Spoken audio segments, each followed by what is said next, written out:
Staff جنہوں نے حافظات تمام کیا تھا، ان کے مرحومین کے سارے ثواب کے لیے شکایت میں اعتراف کرتے تھے.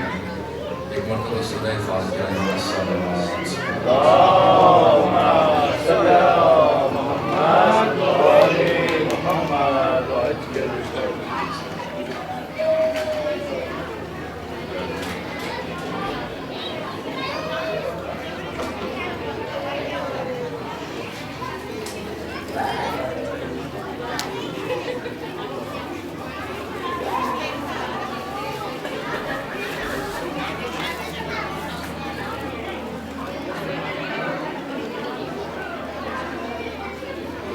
بسم اللہ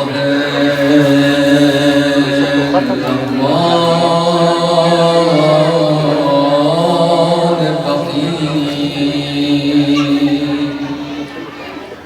اللہم کن نبیک الحجۃ ابن الحسن صلواتک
بسم اللہ الرحمن الرحیم الحمدللہ الذی جعل الحمد مفتاحا لذکرہ وسببا للمزید من فضلہ ودلیلا علی الآلاء وعظمتہ ثم الصلاة والسلام علی اشرف الانبیاء والمرسلین ابی القاسم محمد اللہم صلی علی محمد صلی علی علی المرتضی وفاطمة الزہرا سیدۃ نساء العالمین والحسن الرضا والحسین للمصفى وجميع الاوصیاء مصالح الرجال ومنار التقى وحبل المتين وصراط المستقيم سيما بقية الله في الأراضين الروح وأرواح العالمين بتراب مقدمه فدا ولعنة الله على أعدائهم أجمعين من آل إلى يوم الدين. رب اشرح لي صدري ويسر لي امري واحلل عقدة من لساني يفقهوا قولي. اما بعد قال سبحانه وتعالى في كتابه المجيد لقد كرمنا بني آدم وحملناهم في البر والبحر ورزقناهم من الطيبات صدق الله العلي العظيم. من جل کے بلند صلوات و سلامات مسلم بھائی یہ سلام نزدیک کرنے کی بارے دیگر صلوات کے صلوات اللہم صلی علی محمد و آل محمد. امام زمان کی صحت و سلامتی کے لیے بلند صلوات دیجئے. اللہم صلی علی محمد و آل محمد. فعجل فرجہم. بارگاہ رب العزت سے طالب دلوں پر پردگار مومنین مومنات کی عبادات اور اطاعت کو اپنی بارگاہ میں قبول مقبول فرمائیں. جو جو مومنین حاجات رکھتے پروردگار ان کی حاجات کو پورا فرما، جو بیمار ہے جنہوں نے التماس دعا کی گزارش و سفارش کے پروردگار بحق بیمار کربلا انہیں شفا کامل و عاجل نصیب فرما۔ بارگاہ اب ظلم اور برداشت نہیں ہوتا، منجی عالم بشریت امام زمان ارواحنا فدا کے ظہور میں تعجیل فرما۔ تمام دعاؤں کی استجابت کے لیے بلند صلوات دیجئے محمد۔ اللہم صلی علی محمد وآلِ محمد۔ پروردگار عالم نے اس انسان کو مکرم بنایا ہے، اور اس 2 روزہ دنیا میں جس کے بارے میں مولا علی بن ابی طالب علیہ السلام بیان فرماتے ہیں، الدہر یومان یوم لک و یوم علیک، یہ دنیا 2 دنوں کی دنیا ہے۔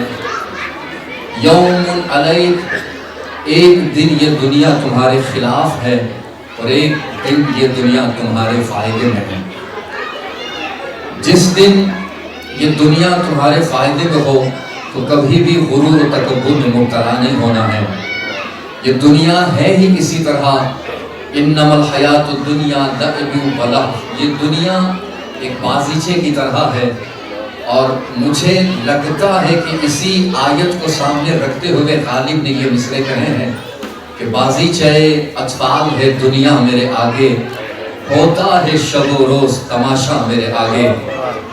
تو یہ دنیا بہت ہی مختصر جگہ ہے، اور دوسری آیات میں ارشاد رب العزت ہوتا ہے کہ انما اموالکم و اولادکم فتنہ، تمہارا یہ مال اور تمہاری یہ اولاد تمہارے لیے جو ہے کیا ہے، آزمائش ہے تمہارے لیے۔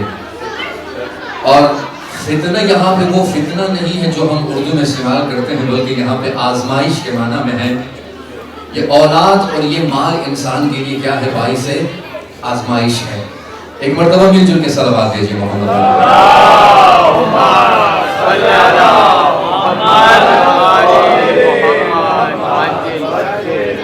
محمد خلیفہ دوم عمر ابن خطاب نے کسی بندے کو ایسے ہی بغیر کسی قصور کے قید میں ڈال دیا، اور جب وجہ پوچھی گئی تو اس نے کہا کہ وجہ یہ ہے، یہ شخص کہتا ہے کہ میں فتنے کو پسند کرتا ہوں۔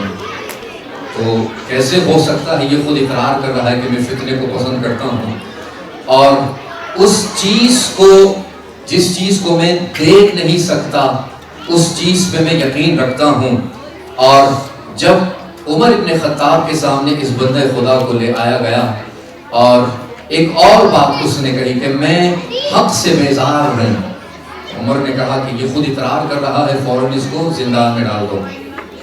اب اس بندے خدا کو زندان میں ڈالا گیا، اور جب شاہ نجف امیر المؤمنین تک یہ خبر پہنچی، کہا کہ ایک شخص کو وہ اقرار کر رہا تھا مجھے فتنے سے جو ہے، میں فتنے سے محبت کرتا ہوں اور اس کے علاوہ حق سے بیزار ہوں۔ مولا علی علیہ السلام نے کہا یہ بالکل ٹھیک کہہ رہا ہے، فتنے سے یہ محبت کرتا ہے، ہر انسان کو مال اور اولاد سے محبت ہوتی ہے۔ اس فتنے سے مراد قرآن میں مال ہے اور اولاد ہے، اور دوسری بات یہ کہ یہ حق سے ڈر رہا ہے اور بیزار ہے، اور حق سے مراد قرآن میں کیا ہے، موت ہے۔ بندے خدا ٹھیک ہی تو کہہ رہا ہے، اسے موت سے ڈر لگتا ہے۔ مولا علی علیہ السلام نے کہا اسے زندان سے واپس نکال دو۔ ایک جگہ یہ تھی جہاں پر عمر بن خطاب نے کہا لولا علی لہلک عمر، علی نہ ہوتے تو عمر ہلاک ہو جاتا۔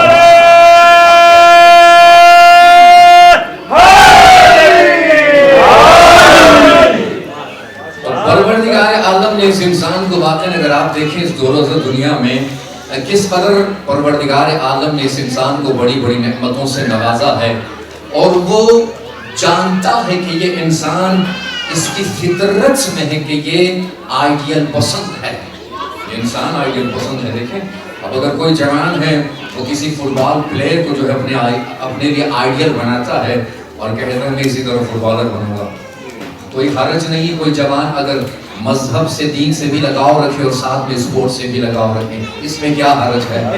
ہاں تو یہ فطرت جو ہے، اگر فرض کر لے کوئی جوان کسی بڑے ڈاکٹر کو، اسپیشلسٹ کو دیکھیں اور وہ یہ خواہش، اس خواہش کا اظہار کریں کہ یہ میرے لیے آئیڈیل ہے، اور جوانی کے بعد جب میں پڑھوں گا کوشش کروں گا اسی طرح میں بھی ڈاکٹر بنوں۔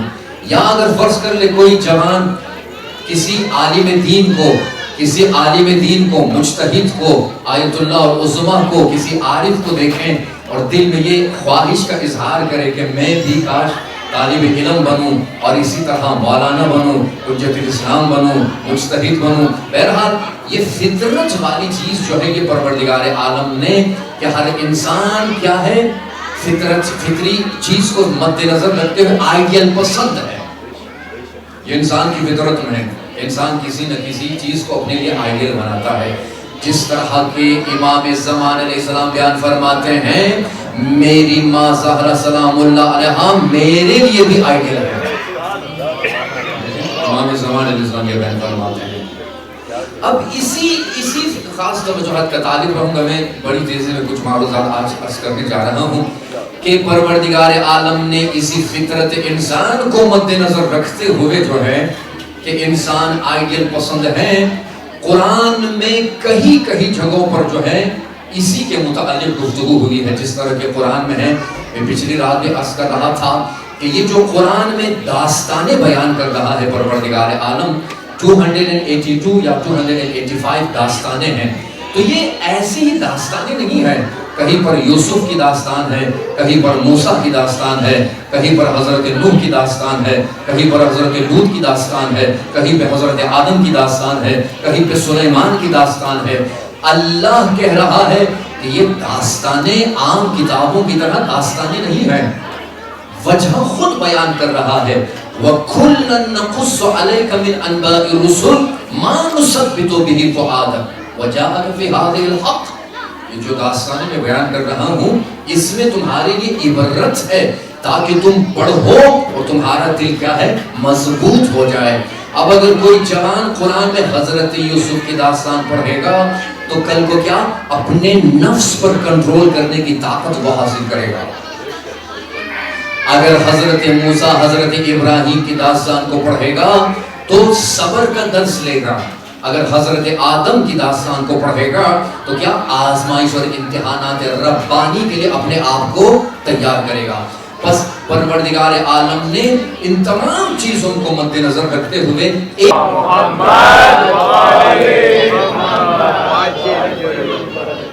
گھرانوں کی اہمیت کے انسان گھرانوں کو اپنے لیے آئیڈیل بنا سکتا ہے۔ 4 گھرانوں کا تذکرہ ہوا ہے قرآن میں۔ پہلا گھرانہ جس کا بچہ پاک ہے اور ان کی پاکیزگی اور طہارت کی گواہی خود خدا دے رہا ہے۔ کہاں پہ؟ سورہ احزاب 33واں سورہ 33ویں آیت۔ کتنا آسان ایڈریس بتا دیا اللہ نے۔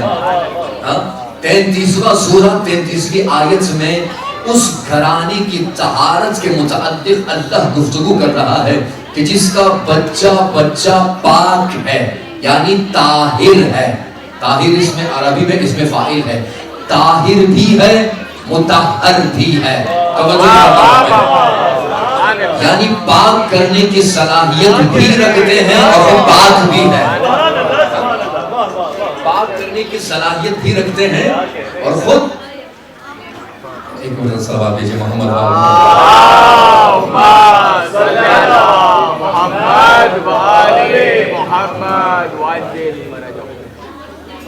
پارے دیگر صلوات بھیجئے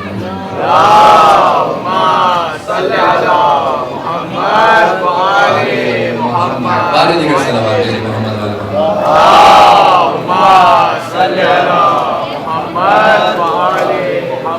بس پہلا گھرانہ جو ہے وہ کن کا گھرانہ ہے کہ وہ خود طاہر بھی ہے اور مطہر بھی ہے۔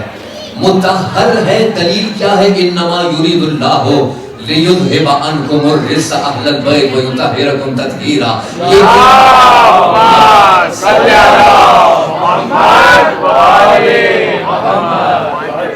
یہ اس گھرانے کے مطہر ہونے کی دلیل ہے کہ خدا نے ان کو پاک و پاکیزہ رکھا ہے۔ آدم سے کہا نجاست سے دور رہو، نوح سے کہا نجاست سے دور رہو، ابراہیم سے کہا نجاست سے دور رہو، موسیٰ سے کہا نجاست سے دور رہو، عیسیٰ سے کہا نجاست سے دور رہو۔ ایک کم 1,24,000 انبیاء سے اللہ کہہ رہا ہے نجاست سے دور رہو. پنجتن کی باری آئی تو نجاست سے کہا ان سے دور رہو.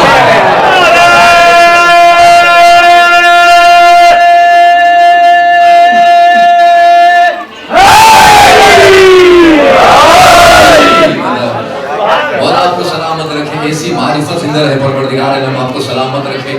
بس یہ مطہر ہے، یہ پہلا گھرانہ ہے کہ خدا نے ان سے ہر قسم کی نجاست و پلیدی کو دور رکھا ہے. تو کیا یہ طاہر بھی ہے؟ جی طاہر بھی ہے. اس کی سب سے بڑی دلیل وہ جو کئی 100 سال سے فطرس پڑا ہوا تھا، انتظار کر رہا تھا. حسین کی جب ولادت ہوئی جھولے حسین سے مس ہوا تو طاہر بن گیا. اور جب پرواز کر رہا تھا تو شاعر نے 4 مصروں میں جو ہے فطرس کی زبان سے مصرے بیان کیے ہیں. کوئی کہتا ہے کہ یہ حرف جلی لکھا ہے، کوئی کہتا ہے ولی ابن ولی لکھا ہے. ہم نے جب غور سے دیکھا تو برے فطرس پر اعظم من فضل حسین ابن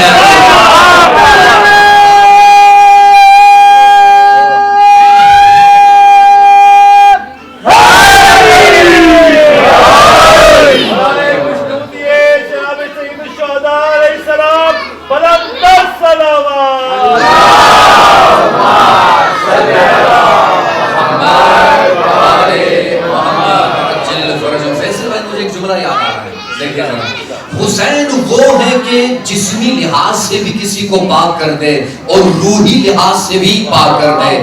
جسمی لحاظ سے پاک کیا تو دلیل فطرس ہے، روحی لحاظ سے پاک کیا تو دلیل حر ہے.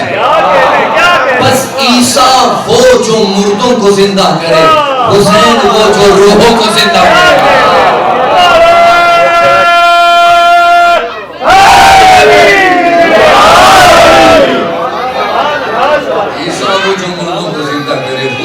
وہ جو روحوں کو زندہ کرے. جسم مر جاتا ہے، روح تا بقیامت زندہ رہتی ہے. روح تا بقیامت زندہ رہتی. بس یہ وہ پہلا گھرانہ ہے کہ جس کو بطور آئیڈیل اللہ پیش کر رہا ہے. یہ کس کا گھرانہ ہے؟ محمد و آل محمد کا گھرانہ. بچہ بچہ باپ، ماں صدیقہ، ماں محدثہ طاہرہ حور الانسیہ، باپ شاہ نجف، انا مدینۃ العلم وعلی بابھا. تم بھی اپنے نفسوں کو لے کے آؤ، ہم بھی اپنے نفسوں کو لے کے آئیں گے. بیٹے وہ جو جوانان سردار جنت ہو، بیٹے وہ کہ جس کے بارے میں پیغمبر خود کہے حسین منی وانا من الحسین، میں حسین سے ہوں، حسین مجھ سے ہے. احب اللہ من احب حسین، پروردگار تو بھی اس سے محبت کر جو میرے حسین سے محبت کرے. اور جب حسن کو اٹھائے تو یہ کہے کہ یہ مجھ سے ہے، میں اس سے ہوں. بس یہ پہلا گھرانہ ہے کہ جس کا بچہ بچہ پاک ہے اور جن کی طہارت کی گواہی خود خدا دے رہا ہے. یہ آئیڈیل ہے. دوسرا گھرانہ آئیے ذرا دیکھیں. دوسرا گھرانہ جس کا بچہ بچہ فاسق ہے. نظام سلسلہ قرآن کو ذرا دیکھیں. وہ گھرانہ جس کا بچہ بچہ پاک، یہ گھرانہ کہ جس کا بچہ بچہ جو ہے وہ فسق و فجور سے بھرا ہوا ہے. وہ کس کا گھرانہ ہے؟ ابو لہب کا گھرانہ. تبت یدا ابی لہب. ابو لہب خود فاسق ہے، بیوی حمال الحطب فاسقہ ہے، بچے بھی جو ہے کیا ہے وہ فاسق ہے. وہ گھرانہ سب کے سب طاہر مطہر، یہ گھرانہ سب کے سب فاسق فاجر. تیسرا گھرانہ حضرت نوح نبی کا گھرانہ ہے. مرد خود پاک و پاکیزہ ہے، عورت فاسقہ ہے. کیا سلسلہ ہے؟ مرد خود ولی ہے، نبی ہے، اور بیوی عورت جو ہے وہ کیا ہے؟ خود فاسقہ ہے. اور مثال بھی قرآن میں پیش کی گئی ہے، میں آپ آگے جا کے آپ کی خدمت میں عرض کروں گا. بس تیسرا گھرانہ جو ہے وہ حضرت نوح علیہ نبی علیہ وسلم کا گھرانہ. نبی نوح خود نبی ہے مگر بیوی جو ہے وہ کیا ہے؟ فاسقہ ہے. چوتھا گھرانہ جو ہے وہ کس کا گھرانہ ہے؟ فرعون کا گھرانہ. مرد خود فاسق ہے، انا رب العالی خود کو کہہ رہا ہے. بیوی جو ہے وہ کیا ہے؟ محترم ہے، محترمہ ہے. وہ آسیہ. تو یہ 4 گھرانے ہیں کہ جس کا ذکر قرآن میں ہوا ہے کہ پروردگار عالم نے حجت کو تمام کر دیا ہے. اب جو عاقل ہوگا تو اپنی زندگی میں قدم بقدم بچپن پاک کو اپنے لیے آئیڈیل بنا کے رکھے گا. اگر کوئی تعصب کی اینک لگا کر بغض علی و اولاد علی کی وجہ سے اس گھرانے کو سائڈ پہ رکھے تو اس کا کیا، اس کی نسل خراب ہو جاتی ہے. دنیا میں بھی وہ لوگ رسوا ہوتے ہیں اور آخرت میں بھی وہ لوگ رسوا ہوتے ہیں. بس محمد و آل محمد کا گھرانہ سب سے بہترین گھرانہ. آپ درود بھیجیں، میں مزید آپ کی خدمت میں.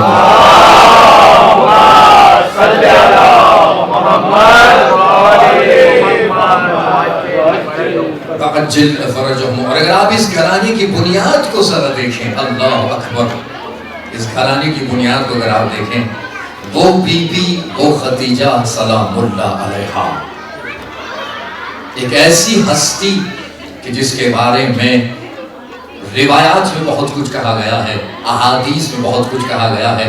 سرکار کتنی محبت کرتے تھے حضرت خدیجہ سلام اللہ علیہا سے.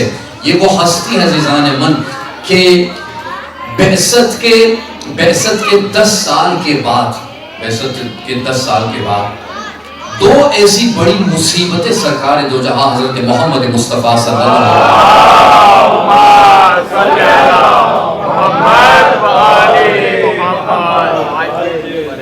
وسلم فرجہم کی روایت میں کہ ورد علی رسول اللہ صلی اللہ علیہ وسلم عظمتان شدیدان ویخضع اجرا شدیدا وخاضع اجرا شدیدا. 2 ایسے ایام سرکار پہ آئے ہیں کہ جس کی مصیبت اس قدر سخت تھی سرکار دو جہاں پر کہ عام الحزن کا عنوان دیا گیا تھا. ایک مصیبت ابو طالب علیہ السلام کی رحلت کی مصیبت تھی اور ایک مصیبت حضرت خدیجہ سلام اللہ علیہا کی مصیبت تھی. اور جب پوچھا گیا، خود حضرت عائشہ جو ہے وہ خود بیان فرماتی ہے کیا کہہ رہی ہے. مجھے ایک جملہ یہاں پہ آ رہا ہے، مقام معظم رہبری ایک جملہ فرماتے ہیں کہ ام المؤمنین ہونا الگ بات ہے، ام المؤمنین رہنا الگ بات ہے.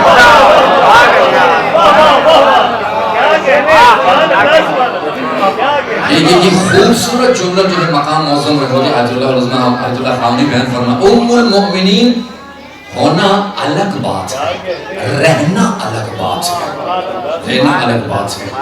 اس لیے جب دیکھا گیا تو ہمیشہ سرکار جو ہے حضرت خدیجہ سلام اللہ علیہا کی رحلت کے بعد یہی جملات فرماتے تھے. یہ عائشہ خود کہہ رہی ہے، کانا رسول اللہ صلی اللہ علیہ وآلہ وسلم ذکر خدیجہ لا یسام ثنا علیہا ثنا واستغفار لہا. جب بھی پیغمبر کو دیکھا گیا کہیں پر خدیجہ کا تذکرہ ہوتا تھا تو وہاں پر پیغمبر خدیجہ کی ثنا کرتے تھے اور خدیجہ کے لیے استغفار کرتے تھے. اللہ اکبر، اتنی محبت تھی سرکار دو جہاں کو حضرت خدیجہ سلام اللہ علیہا سے. آپ دیکھیں کہ اس وقت جب ابھی تک پیغمبر کی رسالت کا اعلان نہیں ہوا تو بہت قیمتی جملہ آپ کی خدمت میں عرض کرنے جا رہا ہوں.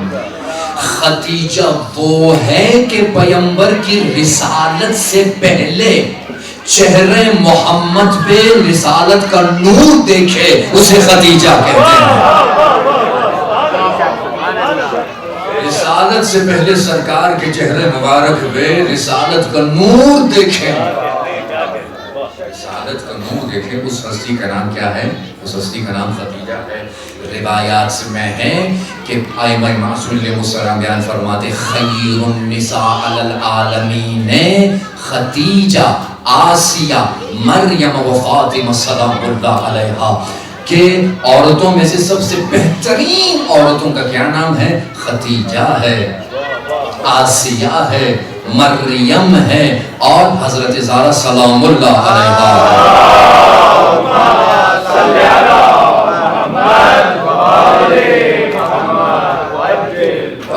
فرجم پروردگار عالم نے قرآن میں ایک سلسلہ رکھا ہے کہ مرد اور عورت میں کوئی فرق نہیں ہے.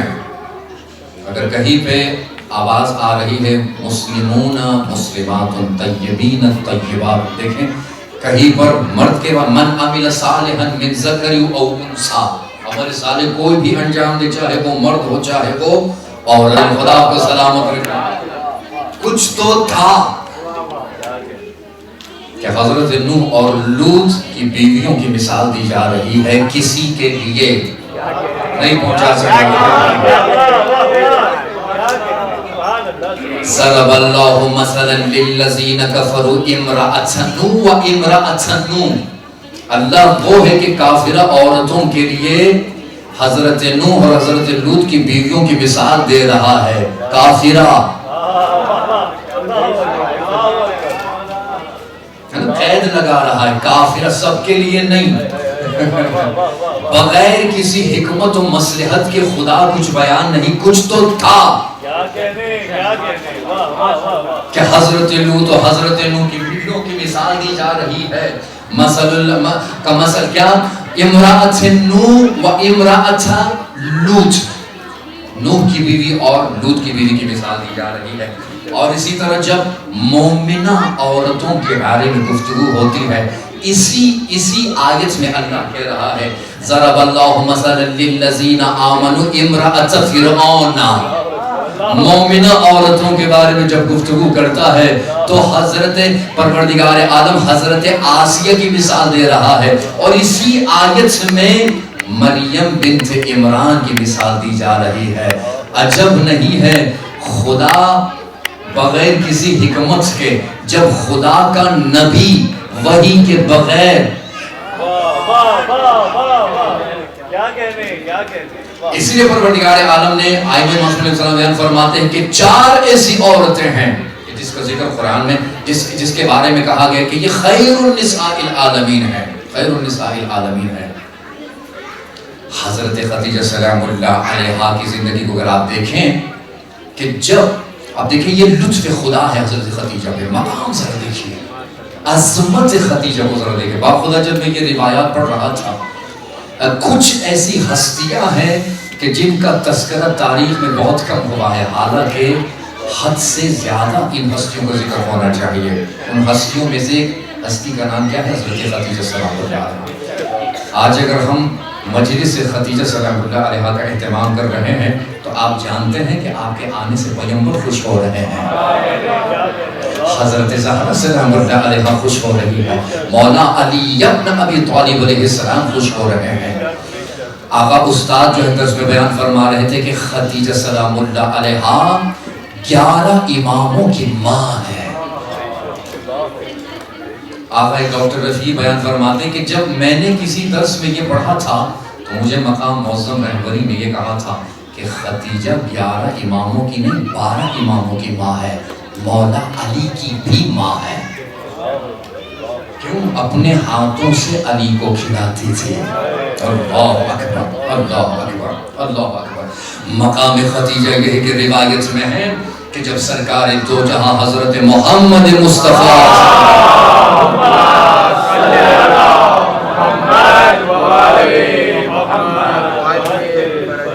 معراج سے جب واپس آ رہے تھے تو حضرت جبریل سے جب آمنا سامنا ہوا تو سرکار فرماتے ہیں کچھ کہنا ہے، کوئی پیغام ہے، کچھ چاہیے، سننا چاہتے ہیں؟ جبریل نے کیا کہا؟ یا رسول اللہ بس ایک خواہش ہے، جب آپ واپس جائیں گے میری طرف سے اور میرے رب کی طرف سے خدیجہ کو سلام عرض کر دیجیے گا. اللہ اکبر اللہ اکبر. خدیجہ کو سلام عرض کر دیجیے گا. دوسری روایت میں امام باقر علیہ السلام سے بیان فرماتے ہیں کہ جبریل امین سرکار کی خدمت میں تشریف فرما تھے اور یہ فرما رہے تھے ابھی کچھ لمحوں کے بعد خدیجہ کے ہاتھ میں ایک برتن ہوگا، جب وہ آپ کے پاس داخل ہو جائیں تو سب سے پہلے آپ کہیں کہ اللہ نے اور جبریل نے آپ کے لیے سلام بھیجا ہے. یہ کیسی عظمت ہے! اللہ اکبر. تاریخ میں جس طرح کی کوششیں کی گئی ہے محمد وآل محمد کے فضائل کو چھپانے کے لیے، اسی طرح حضرت خدیجہ کے فضائل کو چھپانے کی بہت زیادہ کوشش ہوئی ہے. خدیجہ جب حجرے میں داخل ہوئی تو سرکار نے کہا کہ خدیجہ اللہ نے اور جبریل نے تیرے لیے سلام بھیجا ہے۔ جاننا چاہتے ہیں حضرت خدیجہ نے کیا کہا؟ فرماتی ہے کہ خدا خود سلام ہے، اللہ اکبر، خدا خود صاحب سلامتی ہے، میرا سلام ہو جبریل پر، اللہ اکبر، میرا سلام ہو جبریل پر۔ یہ خدیجہ ہے، یہ خدیجہ ہے۔ جب کہا گیا تھا کہ پیغمبر اکرم صلی اللہ علیہ وسلم کا رشتہ آ رہا ہے، تو جاننا چاہتے ہیں حضرت خدیجہ نے صرف 2 چیزوں کو دیکھا تھا، اور یہ جملہ عرض فرماتی ہے کہ فَإِنِّي رَغَبْتُ فِيكَ، 2 چیزوں کی وجہ سے۔ والدین کو ایک پیغام دینا چاہتا ہوں، ذرا دیکھیے کہ سیرت حضرت خدیجہ ہے۔ جب بھی بیٹے بیٹیوں کے لیے رشتہ دیکھنا ہو 2 چیزوں کو مد نظر رکھے، اور یہ سیرت حضرت خدیجہ سلام اللہ علیہا ہے۔ کہا کہ آپ نے پیغمبر میں کون سی ایسی چیز محمد میں دیکھی کہ جس کی وجہ سے آپ اس قدر مالدار تھی، آپ جس کے بعد تانے بہت ملتے رہے ہیں حضرت خدیجہ کو، کون سی ایسی خصوصیات تھی پیغمبر میں، محمد میں، آپ نے جو ہے ایکسپٹ کر لیا، قبول کر لیا؟ کہا کہ 2 خصوصیات، نمبر 1 صدق و امانت، نمبر 2 حسن خلق۔ اگر ہم اپنے معاشرے میں اولاد والے اگر اپنے بچے بچیوں کی شادیاں کروانا چاہتے ہیں، اگر انہی 2 چیزوں کو آپ مد نظر رکھیں، صدق و امانت اور حسن خلق۔ پیغمبر کا اخلاق ایسا تھا کہ حضرت خدیجہ سلام اللہ علیہا کے پاس جو کچھ بھی تھا، سورہ والضحیٰ میں ہم کیا پڑھتے ہیں؟ أَلَمْ يَجِدْكَ يَتِيمًا وَآوَى وَوَجَدَكَ عَائِلًا فَأَغْنَى۔ فخر رازی اہل سنت کے مفسر ہیں، بیان کرتے ہیں فَأَغْنَى سے مراد یعنی مال خدیجہ سے محمد کو غنی کر دیا گیا تھا۔ اور خدا اگر سنیے، مال خدیجہ سے محمد کو غنی کر دیا گیا تھا۔ خدا نے خود کہا حل جزاء الاحسان الا الاحسان، احسان کا جواب احسان سے دیا جاتا ہے۔ اگر خدیجہ نے اپنے مال سے محمد کو غنی کر دیا تھا تو اسی رب نے خدیجہ کو زہرا کی ماں کا درجہ دیا تھا۔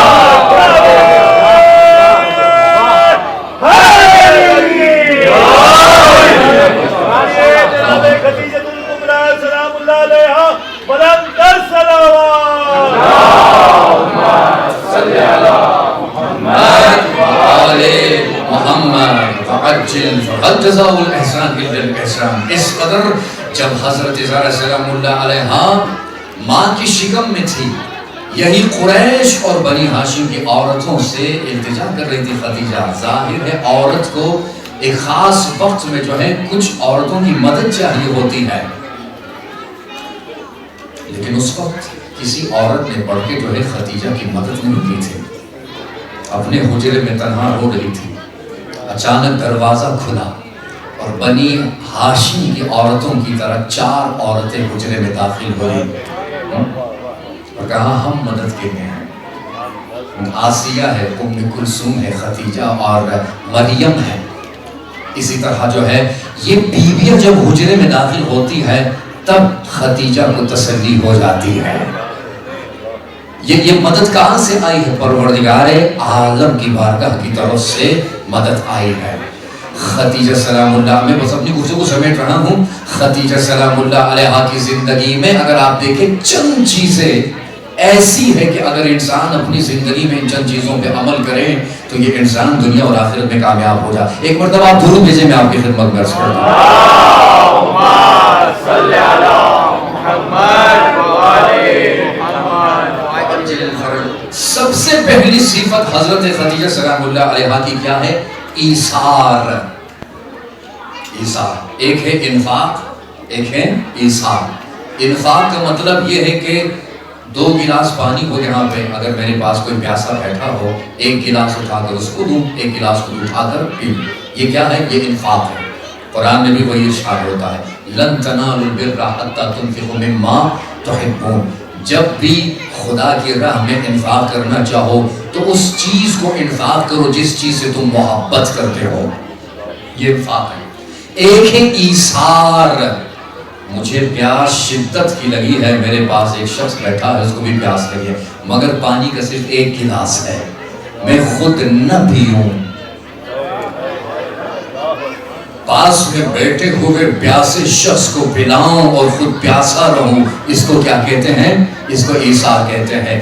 وَيُؤْثِرُونَ عَلَىٰ أَنفُسِهِمْ وَلَوْ كَانَ بِهِمْ خَصَاصَةٌ، یہ صفت زہرا کے گھرانے میں ہے۔ کوئی اسیر بن کر آتا ہے، کوئی قیدی بن کر آتا ہے، کوئی یتیم بن کر آتا ہے، ایک مرتبہ نہیں 3 راتوں میں وہ تشریف لے کے آتے ہیں، زہرا سب کچھ اٹھا کر دے دیتی ہے، خود پیاسی ہے، آیت نازل ہوتی ہے اور اس کے بدلے میں زہرا فرمانے میں کچھ بھی نہیں چاہیے، پروردگار صرف تیری رضا چاہیے۔ بس پہلی صفت حضرت خدیجہ سلام اللہ علیہا میں جو صفت تھی وہ کس چیز کی صفت تھی؟ ایثار۔ ایثار جان کے ساتھ بھی ہوتا ہے، مال کے ساتھ بھی ہوتا ہے۔ مال کے ساتھ حضرت خدیجہ نے ایثار کیا ہے، جان کے ساتھ جنہوں نے ایثار کیا عباس کی طرح ہے، عباس کی طرح ہے، قاسم کی طرح ہے، علی اکبر کی طرح ہے۔ یہ صفت ہے حضرت خدیجہ سلام اللہ علیہا میں۔ دوسری صفت جو ہے وہ حضرت خدیجہ میں ہے درایت، ہوشیاری والی صفت ہے۔ حضرت خدیجہ سلام اللہ علیہا ہوشیار تھی، اسی طرح جو ہے محمد کو اپنے لیے جو ہے انہوں نے انتخاب کیا ہے۔ شجاعت تھی، تیسری صفت شجاعت تھی حضرت خدیجہ سلام اللہ علیہا میں۔ جس وقت بچیوں کو زندہ دفن کیا جا رہا تھا، ہر طرف خرافات ہی خرافات ہے، اس دور میں حضرت خدیجہ نے محمد کے دروازے پہ دستک دی ہے۔ بڑا احترام ہے حضرت خدیجہ سلام اللہ علیہا کو، جب بھی پیغمبر یاد فرماتے تھے تو آنکھوں سے آنسو جاری ہو جاتے تھے۔ یہ وہ بی بی ہے کہ جس کو پیغمبر نے اپنے ہاتھوں سے قبرستان ابو طالب، جس کا پرانا نام قبرستان جہون تھا، ابھی جب آپ جائیں تو قبرستان ابو طالب کے نام سے مشہور ہے، پیغمبر نے اپنے ہاتھوں سے خدیجہ کو دفن کیا ہے۔ لیکن وقت آخر میں آسمہ بنت امیس کو اپنے پاس بلا کر خدیجہ ایک نصیحت فرماتی ہے کہ اے اسماء بنت امیس، میری بیٹی زہرا کا خیال رکھنا۔ اس کے بعد اپنی بیٹی زہرا سے ایک گزارش کرتی ہے ماں ہونے کی حیثیت سے۔ کیا نصیحت فرماتی ہے؟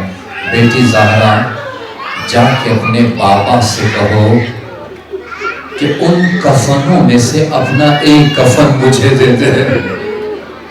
یہ بی بی خدیجہ سلام اللہ علیہا کی نصیحت ہے کہ ایک کفن مجھے دے دے۔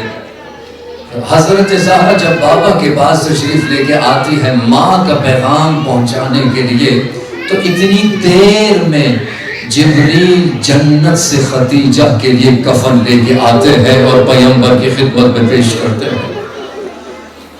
کیا کہوں اس مظلومہ بی بی کے بارے میں کہ جب بھی پیغمبر یاد کرتے تھے خدیجہ کو تو آنکھوں میں نمی آ جاتی تھی اور فرماتے تھے کان رسول اللہ صلی اللہ علیہ وآلہ وسلم ذکر خدیجہ لم یسأم ثناء واستغفار لہا، ہمیشہ ثناء خدیجہ بیان کرتے تھے اور خدیجہ کے لیے استغفار کرتے تھے۔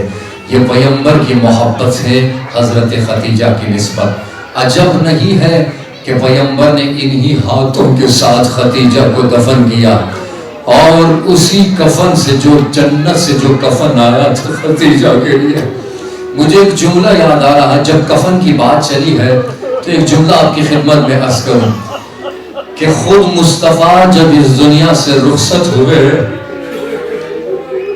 تو علی نے جا کے غسل دیا اور پیغمبر کے بدن مبارک پہ جو لباس تھا علی نے اس لباس کو اپنے پاس محفوظ رکھا اور بہت احتیاط کرتے تھے کہ زہرا کی نظر اس لباس پہ نہ پڑے۔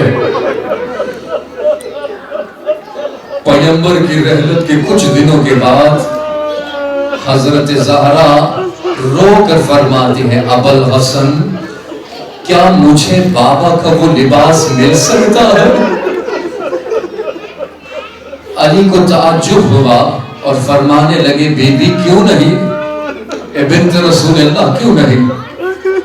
کیا کرنا چاہتی ہو؟ کہا بابا کی خوشبو بہت یاد آ رہی ہے۔ روایت میں ہے کہ جب مولا علی نے پیغمبر کا لباس دامن زہرا میں رکھا تو زہرا بابا کے لباس کو آنکھوں سے لگا لگا کے اس طرح رو رہی تھی کہ غشک آ گئی اور بے ہوش ہو گئی۔ میں کہوں گا یا رسول اللہ یہ آپ کا لباس تھا، آپ نے مادر زہرا کو بھی کفن پہنایا اور خدیجہ کو دفن کیا، مگر میں کہوں گا کہ سرزمین کربلا میں بھی ایک بچی تھی جو بابا کی خوشبو ہر طرف محسوس کر رہی تھی۔ اجرکم اللہ، اجرکم اللہ۔ میں کہوں گا اے حضرت خدیجہ سلام اللہ علیہا، آپ نے تو زہرا سے کہا کہ جا کے بابا سے کہو مجھے کفن دے دے، اور آپ کے لیے جنت سے کفن آیا۔ میں کہوں گا بی بی آپ کو غسل دیا گیا تھا، مگر یہی بیٹی زہرا جب علی مظلوم زہرا کو غسل دے رہے تھے، اچانک ایک آواز بلند ہوئی، فضا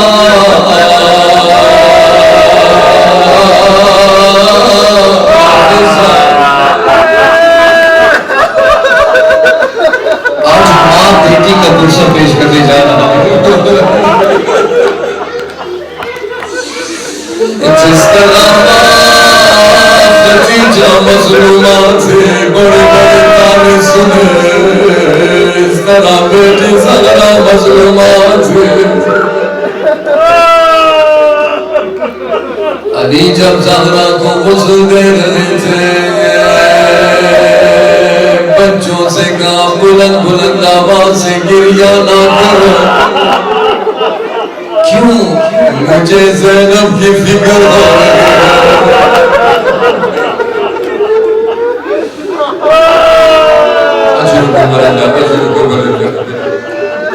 کچھ لمحوں کے بعد علی خود بلند بلند آواز سے گریہ کرنے لگے۔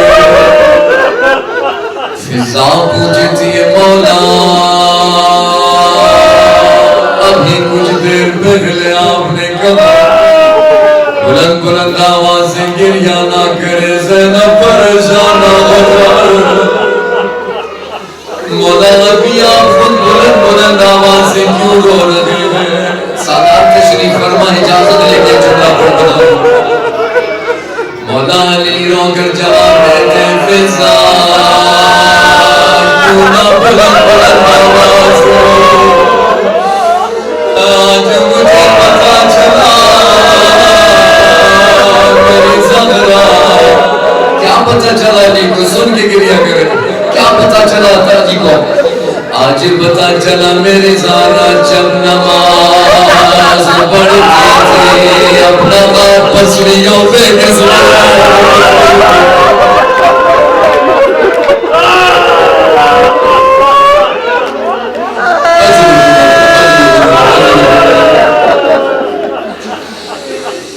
میری زہرا جب چکی پیستی تھی اپنا داغ بیگنوں پہ گھسنے لگتے تھے۔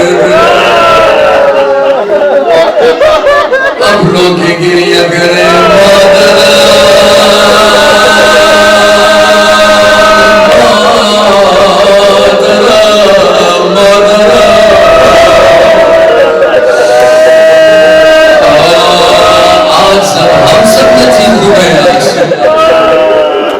خدیجہ سب کی ماں تھی، بی بی آپ کے جانے میں پیغمبر روتے رہے، آپ کو اپنے ہاتھوں سے کفن پہنایا، یا زہرا آپ کو علی نے کفن پہنایا۔ میں کہوں گا یا رسول اللہ آپ کا حسین بغیر غسل و کفن کے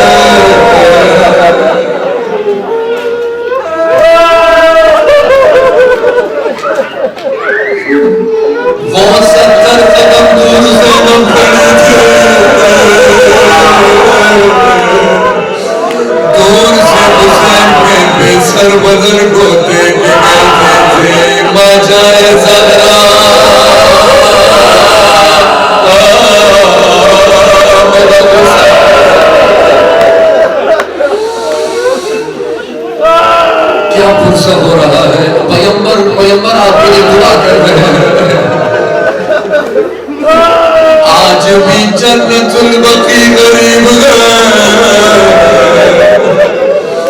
ایک طرف بیٹی کی قبر قریب ہے, ایک طرف ماں خدیجہ کی قبر قریب ہے.